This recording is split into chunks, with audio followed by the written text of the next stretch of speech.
Okay, so to start with for today, we're doing arithmetic and geometric sequences. But I'm going to start with a review of the graphing calculator stuff that I taught you on Friday. So to start with, please take your graphing calculator and type in negative 5x squared. That's a negative sign where the blinky is there, not a minus sign. Negative 5x squared plus 2x plus 3. Negative 5x squared plus 2x plus 3. Next, I want you to have a partner for today because there's a lot of intense graphing calculator stuff, and I want you to have somebody to compare with. These two rows slide next to each other, 6 inches apart. Rapido, por favor. These two rows, 6 inches apart. For you, I'm going to get somebody to move over next to you. These two rows. All right. For today, I'd like you to head back there and work with EL, and I would like you to come up to the front and sit right here, and then we'll have a partner for her. All right, so here we go. Please hit graph, and yours may not look quite as pretty as zoomed in as mine because, wait a second, because you might not have zoomed it like I did. So hit zoom 6 is the simplest one. Zoom and then the number 6, and it'll make sure that your window looks pretty good, and it'll look something like that. I did a zoom box to make it look better, but I'm going to pause while we get everybody here. Okay, so now I'm going to zoom in on this thing. I like the zoom box. Do you know why they put it as the number 1 thing on the zoom list? Probably because it's the thing they expect people to use a lot. So zoom box is pretty cool. I'm going to go zoom box. Everybody try this once. And then if I just hit enter, it wouldn't do a darn thing. I got an arrow and get in a spot where I can grab the upper left-hand corner and by hitting enter. And then start dragging, and you'll start seeing a box. You hit enter to start the box, and then you hit enter again to stop the box. Go down low enough so that you can see the whole parabola and its zeros and everything. And I'm going to hit enter, and look at how nice it cleans up my graph. Now all of a sudden I can see every important spot. I can see the y-intercept, I can see the x-intercepts, I can see the zeros, everything. That was the zoom box. If yours didn't work, you can always go back to zoom 6. I don't need you to know the zoom box. It's just pretty cool. All right, next thing. Hit second, calculate, and look through this choice and which one should you touch if you want to find the high spot on our parabola. Maximum. Everybody go down to maximum or hit the number 4 and it'll do the maximum. Now, did it just jump to my maximum? No, it didn't. It says left bound question mark. Down at the bottom of the screen, it says left bound question mark. Get to the left side of the maximum, hit enter.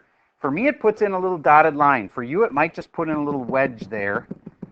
And now I get to the right side because it says right bound, enter. And then, do you notice I didn't make them symmetrical? It doesn't care. Do you notice I don't need to get exactly to the top of it? It doesn't care. When it says guess, I can see kids that are like, oh, I'm not sure if I should be here or there. Oh, that looks a little higher. Just get, even like here, I'll show you how ludicrously off you can be. There, that's close enough. Now it's going to jump to the high spot. But don't waste your time on getting guessed like perfect. Okay? And there, you should have had, mine says 0.1999999. What if yours says 0.2? Well, they're the same thing if you round them.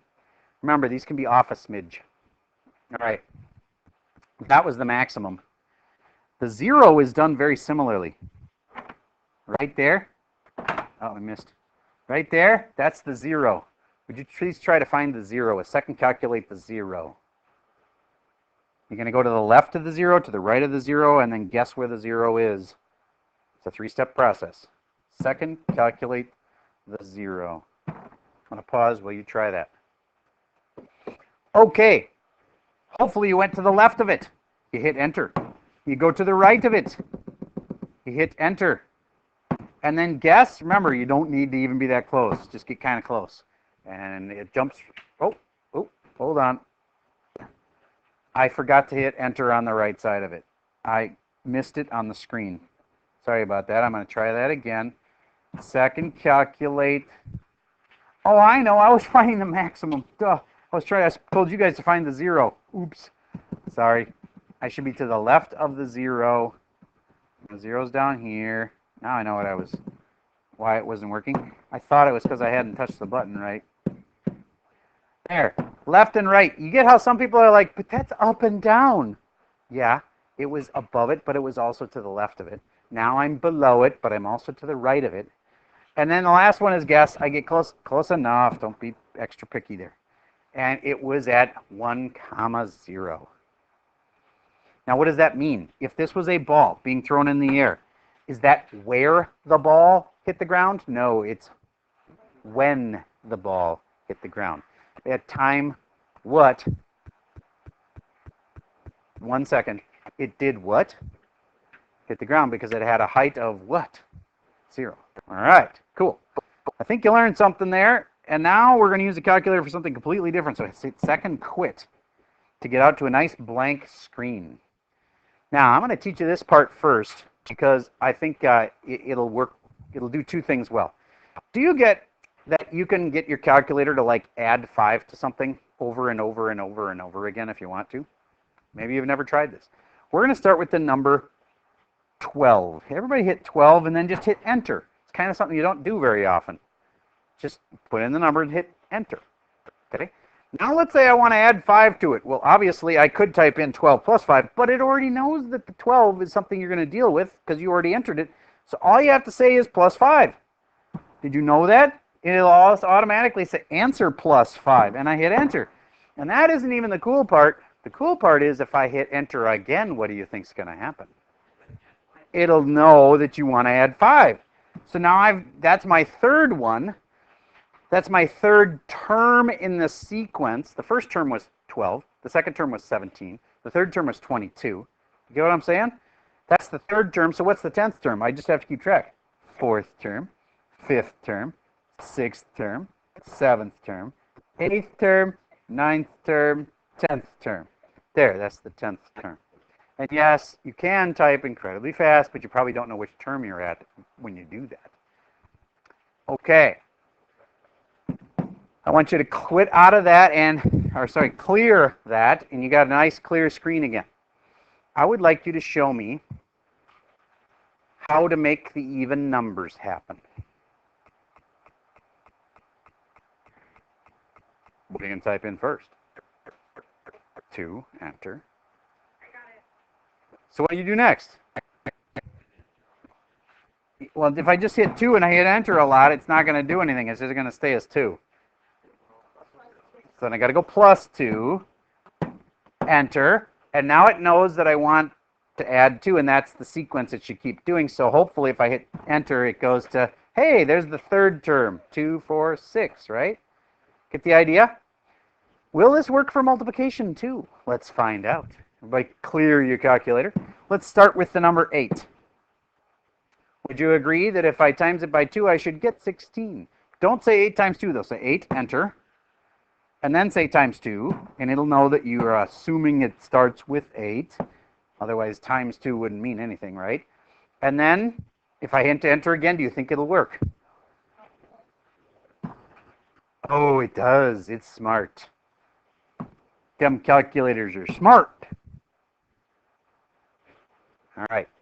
So, you can do that with multiplying by something. Do you think you could do it with... Don't even try dividing by something, because instead of dividing by something, you could multiply by a decimal. That should still work. Everybody start with the number 8. Clearing my calculator, start with the number 8. Why did I pick 8? Because it cuts in half easy. So I'm going to multiply that times by 0.5. You get how it cut in half to 4? And then enter again. Hey, cut in half to 2. Enter again. Cut in half to 1. Enter again. It's a half. Enter again. It's 0.25. It's getting smaller and smaller. When will it get negative? Never will. When will it get to 0? It never will. Isn't that weird? Exactly. All right. So anyway, that is your calculator trying to show you sequences. Now, you're going to use your calculator to do these sequences, but these sequences have a different way of writing them that you would not expect. All right? on that blank page, or find a blank area on this Notability doc, I want you to write this down.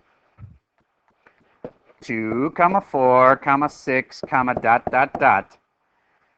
You already get how to use a calculator to find like the 23rd term of this. You just keep it and hitting enter, enter, enter until you find it. There is a better way, but it takes a long time, and I'm going to teach you that way tomorrow. There's a fancy mode on your calculator called sequence mode. You'll learn it tomorrow. For right now, I need to teach you some terminology. Like, for instance, this adds something each time. That is called an arithmetic sequence. It's like spelled like arithmetic, but you say it arithmetic. What if it had been multiplying by something each time? Times 3 is 6, times 3 is 18, dot, dot, dot. That is not arithmetic then. Take a wild guess what it's called. Geometric. Considering the title of today's lesson is arithmetic and geometric sequences, I hope you could put that together. See up here, arithmetic and geometric. Anyway, so that's an arithmetic sequence, that's a geometric sequence. Next thing I got to tell you, to figure out what they're multiplying by, this one's really obvious, right? You know they're adding 2. Here you know they're timesing by 3. But what if it was like 2, 6.47? Do you get they could be adding something, and how would you get it? You'd take the second one minus the first one. And you'd figure out, I bet you can do this one in your head, they were actually adding how much each time? 4.47. Do you get my next term would then be 6.47 plus 4.47? And see what I mean? That one not that bad. But what if it was a geometric? Then how would I figure out what weird decimal they multiplied by? Yes? Take the second one and divide by the first one. You are correct. That's how to figure out what they multiplied by. Grab your calculator, take those two, divide 6.47 divided by 2, and we'll figure out what they multiplied by. Feels like they multiplied by 3 point something, right? What was it? 3.235. Then that was called the common, not difference, because that's where you'd subtract them. This, I divided them. Have you ever heard this kind of thing called a ratio before? That's the common ratio. All right, I have just taught you 4 things so far, plus how to do it in a calculator. Here's what I taught you so far. If I gave you this, and it subtracts 3 and gives me 5, and subtracts 3 and gives me 2, do you think arithmetic common difference can have a negative difference between the numbers? Yeah. Is this feel more like it's arithmetic or geometric? It's arithmetic, very good. And next, what is that common difference? Do I take 8 minus 5 and say 3? No. You always take the second one and then do something to the first one. What do you think I should do? Subtract, and I get -3. That means the common difference is -3. Do you get why you wouldn't want to say 3? Because people would think you want to go up by 3. Okay? All right. Here's the theme. You've got to take the second one and then do something to the first one. And you either subtract them to get the common difference, or you divide them to get the common ratio. All right. So now 6, comma, and I'm going to add 7. It's 13, add 7 is 20. Is this arithmetic or geometric? Second, what is the common ratio or the common difference? Figure out those 2 answers for me. Check with the kid next to you and see if you got the same thing as them. Just circle one of these 2, and then you figure out the answer for that.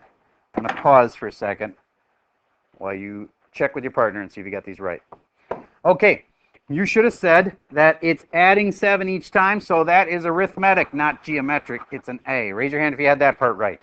Good. Now, what is it a common ratio then? Do I take this divided by this? That's a ratio. No, it's not a common ratio. It's a common difference. If it's a common difference, what is the common difference?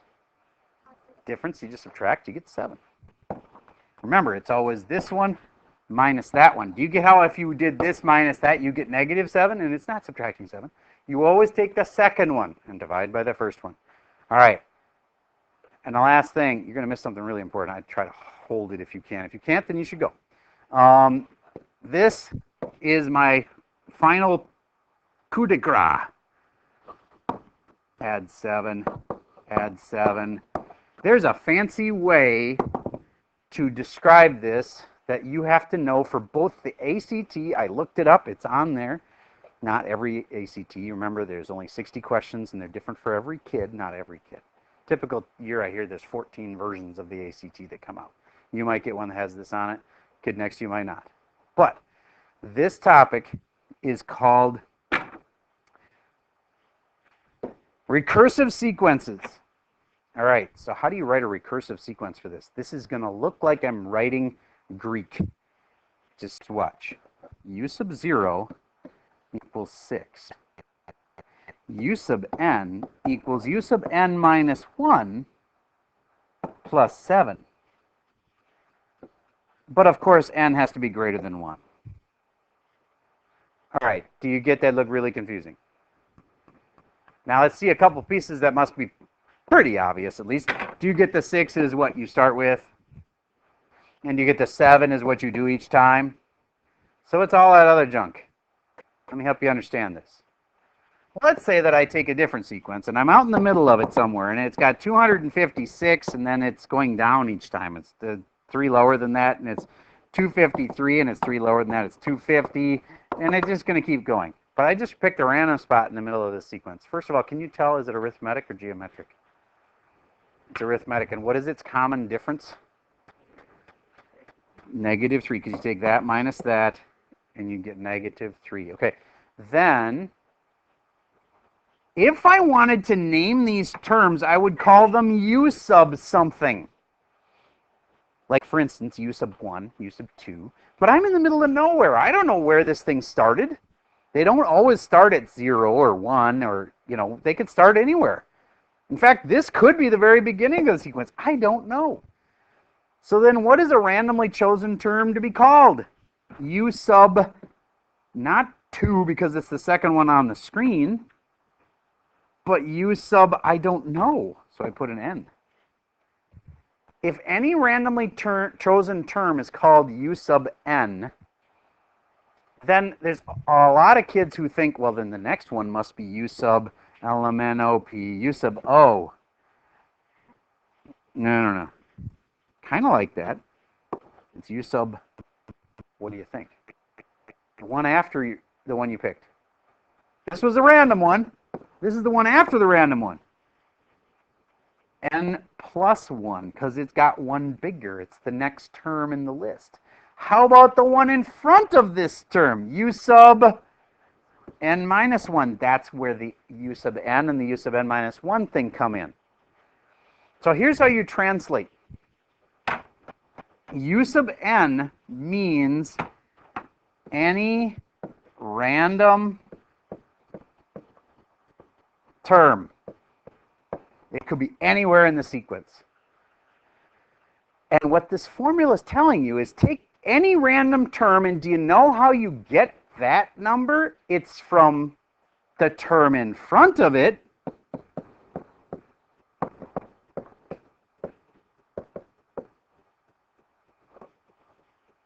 This one's the term in front of this one.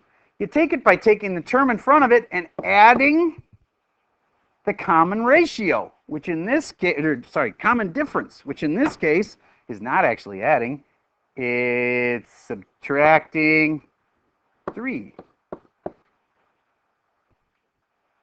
Now we're going to go back and look at that thing I wrote before and see if you can interpret it.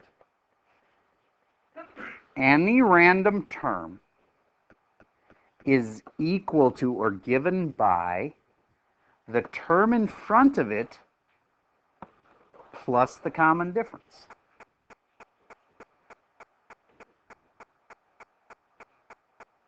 All right, and if you can't understand that, I can try to help you understand it one-on-one, but I can tell you this.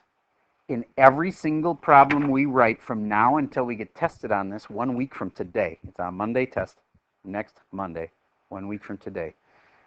Every one of these, this part, we don't know what's going to add or subtract to it. That part is always the same, and it's always in your formula. It'll always say exactly that. U sub n equals U sub n minus 1. That'll always be in your formulas. And it's saying, to get a random term, you take the term in front of it, and then you do something to it. Do you get it might be times it by 4? Then it was a geometric one that's growing with a common ratio of 4. Or it might be you're subtracting 9. Well, that was a common difference. And so that must be an arithmetic kind where it goes down 9 each time. All right. Now, this part here, it's called a domain. And don't worry about this. We're not going to have lots of questions about the domain. But the domain is saying this won't work until you hit the next term. Because do you get to figure out the very first term? You can't tell what was in front of it. Like, let's say I gave you a new term, and it starts like this. 12, comma, and I don't tell you anything else. Can you tell where that came from? No. So it won't work to predict the first term. This is directions, and it's trying to say, hey, this will only work for the ones that are bigger than this. You can't use this formula to figure out the first number. This formula only works to tell you the next number. So again, don't worry about this. Just remember this much. It's always one bigger than that because it always is trying to say this formula only works for the second term on. All right. Now let's see how much of that you processed. 4, comma, I'm going to add 3. 7, comma, 10, comma, dot, dot, dot. How could I start with this one? This is another thing that kids hate, but is true. You can start with any term you want. What do you think is the most common thing if I'm going to count terms, like first term, second term, third term? What do you think I usually start with right here? Well, yep. U sub 1. But I could start with U sub 46. If I want to call this the 46th term, I can. My starting term can be any U sub I want. So you usually pick, if I'm picking, I always pick a 1. U sub 1 is equal to 4. Wait a second, please. Then, like I said, I could have defined that to be anything. I could make it U sub 1954. Maybe my data is about the year 1954, so I want to start with that, and the next year was 1955, and the next year was 1956. You know what I mean? I could start with anything I want, but usually they'll start with U sub 1. I said they would always have that next. The only time it's a different at all is if you can't type subscripts, like in Schoology quizzes. You get how you can't do subscripts? The way we will tell that it's a subscript is we will just put it in parentheses. Then that means that it's in a subscript. Okay? So I'm fine with you putting parentheses in that or not. Just write it low and small and we'll say it's a subscript. Who can finish this puppy? You know enough to know how to finish. Yes. Plus 3 because that's the what? Common difference. Good. And then finish it off. You can do this last part. It's not that scary. Got a little thing at the end called the domain. N has to be bigger than or equal to 2. Because it has to be bigger than that. Because it won't work to predict the first term. How are you supposed to tell if I just gave you one number, how are you supposed to tell what happened before it? You don't know. So you can't use this for that. Again, don't get stressed about that. I don't even know if we ever test you on that. But you're going to see it, and I wanted you to know that it's there. It doesn't really do much for you other than to tell you when the formula works. But I think you're smart enough to know if I just gave you one number and said, predict what the next number is. No, I can't. All right? So these formulas can't tell you that. That's what that domain's trying to say. All right, let's see if you caught enough to answer a final question. If I gave you this, 7, 14, 42, is it A or G? First of all, answer that. Is it arithmetic or geometric? Circle it on your page. Write this one down. This is your big final example problem where you can look back and remind yourself how to do this stuff. So what was it, arithmetic or geometric? Geometric. And I was, in case you can't tell, I certainly wasn't adding the same thing each time. Therefore, it can't be an A. I was timesing by 2, and I think I screwed it up. Is it 32? Dang it. I'm just complete. I know what I was doing. I was timesing by 3 in my head. That's how you get 32. Okay, sorry. It's times by 2. So I should have had 14 times 2 is 28. But at a minimum, do you get it could not have been an adding? Okay. Well, anyway, sorry. The example was screwed up. It's timesing by 2. So that's geometric. Cool. Next, can you write me the equation for it? Let's all start with u sub 1, even though I told you you could start with u sub anything. Let's just start with u sub 1. It's the easiest thing.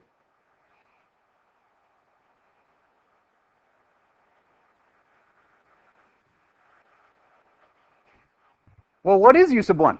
It's really easy. It's the first term. What is it? 7.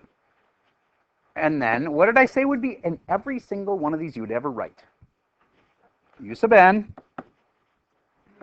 u sub n minus 1. Now, a lot of people hear u of n. It's not actually that. It's u sub n. Sub means subscript. Okay, u sub n equals u sub n minus 1. And then what are we doing to it? That's what we put here. What are we doing to it each time? Times by 2. You could just put a big dot, is also a good way to put times by. You could put the 2 in parentheses, and do you get if I just put this, that would imply I'm timesing by 2, because there's nothing in front of the parentheses, it means times by. But I like a times sign as a big star. Okay. Technicality, but n greater than or equal to what? Good. It's always one bigger than that. Don't worry about the domains. Again, like I said, I know on today's homework we don't have anything on it. I don't know if we could test you on it. If we did, all you really have to know is this is saying the formula only works for the second term. It won't work to predict the first term. Cool. And then with your calculator, remember back to that we started the hour with? With the calculator, could you figure out the 10th term in this thing? Let me remind you how that would work. Grab your calculator, put in a 7, and hit enter. And what are we timesing by again? So you go times 2, and that's the second term, and then I just got to pay attention because I want the 10th term. Pay attention to what term you're on. That's the second one, third one, 4th, 5th, 6th, 7th, 8th, 9th, 10th, 3, 5, 8, 4. Raise your hand if you got the same thing as me. Okay, good. Then you can count. Congratulations. All right, so you now know everything that you need to know to start your homework. So let's start the homework together. We will do the first several parts together. I'm going to pause while I pull up the Schoology quiz. Okay, here we are on question number 1. Looks to me like they want me to start with 20, and they want me to keep adding 6 over and over again. And this is just the domain that says this only works for the second and third term and stuff. So I start with a 20. What's the next one? 26. What's the next one? And do you really need your calculator to do the first 4 of them? Probably not. What's the next one? 38. There. They asked me for, is this arithmetic or geometric? And I'm going to trust myself on this one. I'm 98% sure that you don't care whether it's in capitals or lowercase. I don't think it's case sensitive. Okay, so is this an A or a G? An A. So it doesn't matter if it's a little A or big A. And then the first 4 terms. Enter terms separated by commas with no spaces. So you'd enter it just like that with commas but no spaces. The next one's pretty similar, but this one thing can mess people up. Do you get we put the number in front, but it could have been times by this at the end?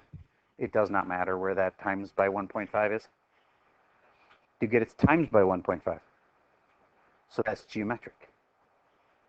And then you can use your calculator. There's nothing wrong with using a calculator for this to find those first 4 terms. You're going to take 32, you're going to times by 1.5, and just keep enter, enter, enter. All right. And I think you're off and running here. This one, number 4, I'd like to help you with it. but I know many of you aren't there yet, so it starts, it says first term is 6. Do you get this as just 6? So they're asking you to say u sub 1 is 6. And they're asking you to try to type one of these formulas. So then you're going to enter that as that. So in this little blank, you would say, right there, you'd say u parenthesis n minus 1. And then this is common difference of 3.2 plus 3.2. And you're going to figure out the 10th term with using your calculator, and you put that. It does say round to the 10th place. So like 26.8 or whatever. That's the 10th place in case you forgot. Okay. I think you have enough info to be able to crank this puppy out. If you get stuck, ask. If you get your score back at the end and you hit enter and it says, oh, you got a, okay, 2, you might want to redo. Okay, that's simple on that one. But remember what I said before was an 80%? I think I'm backing it down one notch. I'm going to even accept a 75%. If you got a 75%, I'm going to give you a straight A. I'm going to give you a 10 out of 10. Okay, so 75% and better. You should still look at your mistakes just to make sure they weren't stupid entry mistakes. Make sure you actually know what you did wrong and the ones you did wrong. But C's or better, I'm going to give you an A. 75 or better. If it's 74%, that's what you're going to get. If you got a 74, I'm going to give you a 74 in the gradebook. Or if you did worse than that, you got a 60%, I'm going to give you a 60%. So be happy with that grading system. A C is an A is not a bad deal. And it's meant because I don't want smart kids who got a 90 to be redoing things to get themselves higher than a 90. I'll give you the straight A if you're at least a C level or better. All right, that's all I got for you for today.